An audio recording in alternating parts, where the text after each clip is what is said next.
Bom dia, nono ano, tudo bom? Nessa correção, a gente vai falar dos módulos 12 e 13 que eu passei uns exercícios complementares para vocês fazerem. Não é da apostila, né? São exercícios que a tia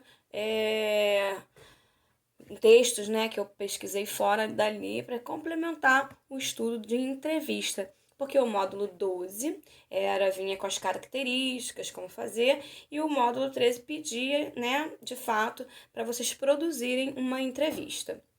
E aí eu resolvi trazer além do que aparecia lá na apostila para vocês, tá bom?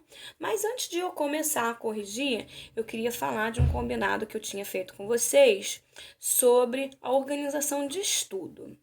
Bom, a minha aula é toda segunda-feira, né, junto com outras disciplinas, e todo mundo ou dá uma matéria nova ou faz revisão de assuntos, como é o caso dessa semana.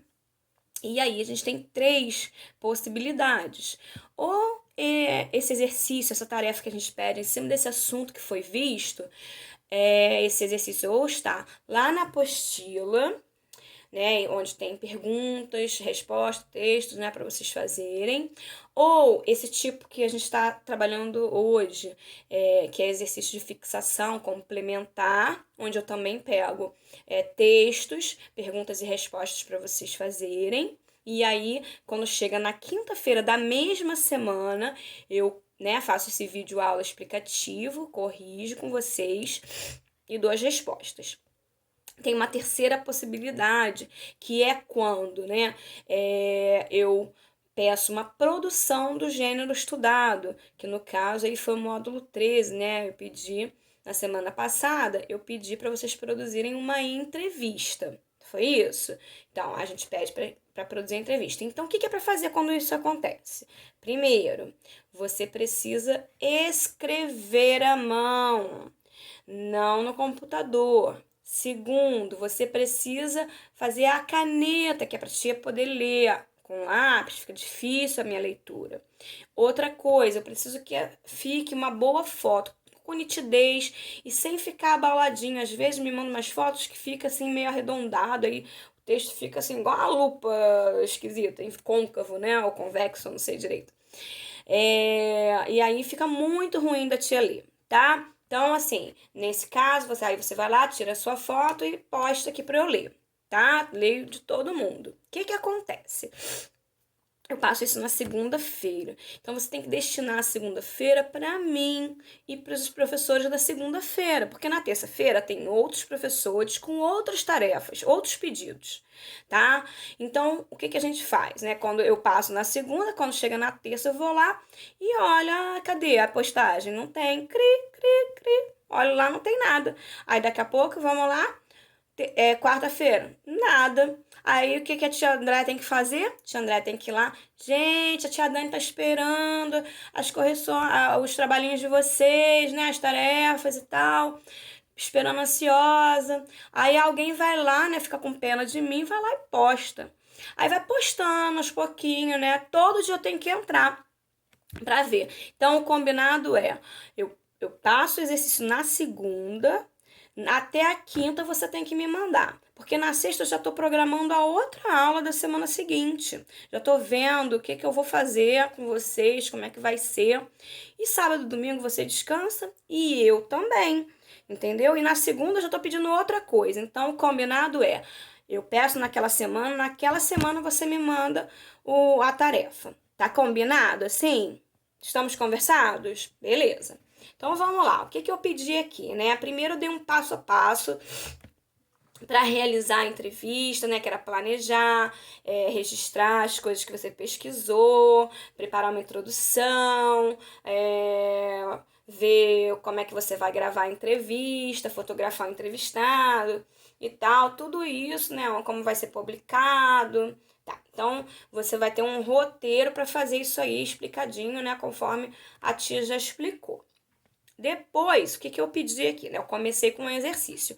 Eu mostrei aqui uma tira em quadrinho, né, com uma entrevistadora entrevistando dois amigos, parecem ser amigos, né, já que eles vivem do mesmo hobby aqui e tal, né, que seria o pôquer, e aí um jogou com o outro, isso parece que nos parece que eles são amigos, convivem. E aí, né, foi engraçado, porque eles não sabem jogar pôquer, então cada um arrumou um jeito de estar com o pôquer, mas não jogar o pôquer de fato, porque eles são péssimos jogando pôquer. Beleza. Aí minha primeira pergunta é qual é a piada implícita, né, nesse texto híbrido? Aí alguém pode ter se perguntado, o que é texto híbrido? Texto híbrido é um texto misturado. Aqui no caso eu tenho um texto onde há o verbal, que são as palavras, e o não verbal, que são as imagens. É isso que eu me referi de um texto híbrido, tá bom?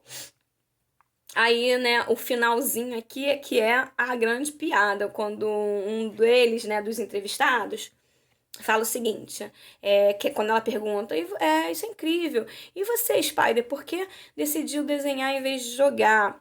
Aí ele, bem, eu joguei contra o Barry. E o Barry já tinha se dado muito mal. Ele jogou contra sei lá o que, né? E se deu super mal. Contra o cachorro dele, ele se deu mal. Aí o cara fala: Não, eu joguei contra o Barry e perdi 4 vezes seguidas. Ou seja, o Barry já era ruim. Ele é o quê? Péssimo, né? Então a piada é que ele é Aí a gente, né, às vezes, quando quer falar que uma pessoa é burra, a gente usa, tadinho, aquele animal burro, né? O jegue, né? Enfim, a gente vai falar aqui, no caso, que ele é muito ruim no poker, tá? Que ele é péssimo. Ruim ele era em fevereiro, agora em julho ele já é horrível. Bom, depois eu pergunto o seguinte, né? O texto acima possui características do gênero textual. Aí, qual gênero textual, né? Aí, número 1, entrevista, porque compõe-se de uma introdução e de um diálogo com perguntas e respostas. Apresenta uma linguagem formal ou menos formal de acordo com o veículo de comunicação em que será divulgada, com o público a que se destina, com o entrevistado e com o assunto. Faz sentido? Eu já marcaria essa. Mas é claro que numa múltipla escolha a gente dá uma olhadinha nas outras possibilidades para a gente poder descartar. Porque às vezes a gente pensa assim, é essa.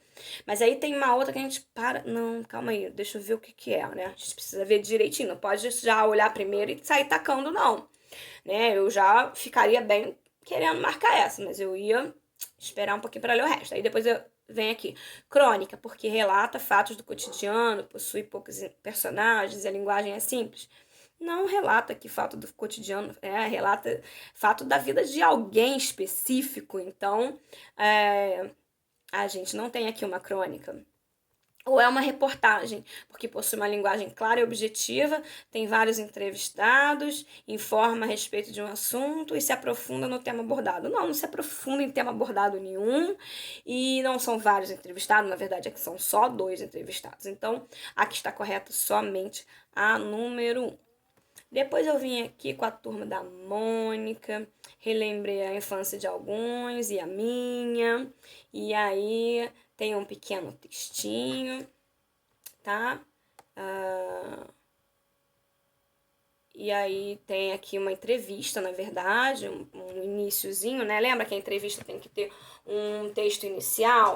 Aí vem aqui, né? Criada há mais de 50 anos, a Turma da Mônica. Falou um pouquinho sobre a Turma da Mônica antes de entrar direto na entrevista com Maurício de Souza, que no caso, né, é o responsável, o criador da Turma da Mônica, porque ele tinha uma filha e essa filha tinha alguns amiguinhos, e foi aí que ele se inspirou para criar essa turminha, né? Que ele fez o estereótipo dos personagens. Ele pegou coisas que eram marcantes em cada uma daquelas crianças com quem ele se relacionava e fez daquilo uma coisa gritante, né? Eu imagino que o menino que não gostava de tomar banho não era exatamente um cascão da vida que nunca tomava banho, né? Era uma coisa tão sinistra assim. E nem que a Mônica fosse raivosa demais, como ela é, total e completamente. Então, eu perguntei o seguinte, né? Aí tinha o textinho aqui, perguntas e respostas, aí deu para vocês verem essa questão aqui, né? Que a pergunta fica juntinho com a resposta, e depois quando vai para outra pergunta que pula outra linha, que a pergunta fica em negrito, e a resposta em outra cor. É o caso da gente escrever de repente em duas canetas. Aqui ficou mais ou menos como eu gostaria que vocês fizessem, imaginando, é claro, que aqui eu tenho o recurso, né, como é digitado, de usar o negrito, e vocês não teriam, por isso que eu peço o uso de duas cores de caneta, tá? Entre outros recursos que eu também costumo dizer. De repente, a palavra revista e Maurício de Souza, ou só Maurício, né? Se você não quisesse escrever Maurício de Souza, pudesse, de repente, aparecer em letra totalmente maiúscula para diferenciar, né? Quem são ali os interlocutores e tal. E aí, eu pergunto o seguinte: quem é o entrevistador e quem é o entrevistado acima? Bom, você descobrir quem é o entrevistado é muito fácil, é o Maurício de Souza. O entrevistador, aqui na própria entrevista, está como entrevistador. Então, para você saber que é um repórter, né, da revista Isto É, você de repente podia olhar aqui no endereço do link do site, né, onde está aqui istoé.com.br. Aí você também teria que ter um conhecimento de mundo, de saber que existe uma revista chamada Isto É, para poder dizer que vinha daí, né, o entrevistador, tá bom? Depois, por que Maurício de Souza decidiu colocar crianças de verdade nos papéis da Turma da Mônica em um filme que será lançado em 2018? Bom, na verdade, ele disse que estava ousando, né? E foi convencido de que agora a equipe tem capacidade e boas condições de enfrentarem esse desafio. É o que ele responde lá, né? Aqui não tem uma interpretação nas entrelinhas, né? Não tem nada assim subentendido. Tá tudo muito bem escritinho lá, né? Perguntas e respostas. Era só você identificar onde é que está aquela pergunta e logo em seguida o Maurício dá a resposta, né? Vamos lá então. Número 7, explique quais adaptações precisariam ser feitas para atender as diferentes culturas nos países onde o gibi é veiculado.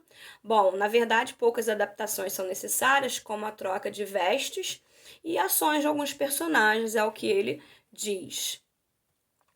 Logo em seguida, eu tenho a número 8, que diz o seguinte: de acordo com o texto, exemplifique de que forma as características das personagens se adequaram aos novos tempos no Brasil. Bom, na verdade, essa adequação aí é porque a equipe valoriza a opinião dos leitores e acompanha, né, os acontecimentos e essa reciprocidade aí de opiniões, de perceber o que o público espera. Acho que é mais ou menos isso por aí. E depois o seguinte, né? Explique como a maçã passou a ser comercializada com a marca Turma da Mônica e virou líder no mercado. Gente, já comeram?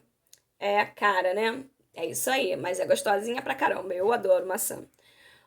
Bom, a resposta é o seguinte: eu vou falar aqui, né? Se você precisar voltar ao vídeo para verificar se você colocou a resposta de acordo, não precisa ser igual, mas parecida, você pode voltar à vontade, tá? Dessa vez eu não vou dar por escrito as respostas, eu quero que vocês sejam capazes também, não só de ficar copiando, né? E é claro que eu não penso que vocês copiam, não, tá? Longe de mim pensar que vocês façam uma coisa dessas, mas eu quero que vocês sejam capazes, tenham coragem de aceitar que aquilo que você escreveu também pode estar certo e tentar comparar o que você escreveu com o que eu estou dizendo e perceber que existe ali, né, um parâmetro e que a gente falou a mesma coisa, às vezes de uma maneira diferente, tá bom? Então vamos lá, né? No caso aqui, Maurício tinha filhos pequenos, quando eles comiam uma maçã, deixavam a metade, ou quando queriam levar para a escola, não cabia na lancheira, até que ele visitou uma plantação em Santa Catarina e viu maçãs pequenas, que não eram vendidas no mercado. Serviam para fazer pasta e dar para os animais, pois era justamente aquela maçã pequena que ele queria para dar para os filhos dele. E cabia na lancheira, ele sugeriu lançar como maçã da Turma da Mônica, que foi um arraso, e hoje tem até umas marcas alternativas, que são as que eu compro, porque na verdade eu prefiro essas maçãs pequenininhas, elas são mais ácidas, mais molhadinhas, eu gosto bastante. Bom, e para finalizar, diante de tanta intolerância ocorrida no Brasil e no mundo, como Maurício de Souza pretende despertar nas novas gerações uma maior aceitação do outro, né? É isso aí, essa intolerância é uma coisa que a gente tem que pensar, que a gente tem que perceber, porque muitas vezes isso não é percebido por nós no cotidiano, mas é que acontece muito, né? No caso, ele pretende fazer um trabalho que mostre que a tolerância, a solidariedade e o respeito sejam vistos de forma positiva e que é isso, na verdade, que vai trazer a nossa felicidade, tá? A gente tolerar a diferença, a diversidade. E é isso aí, eu tô juntinho, tá bom? Uma beijoca.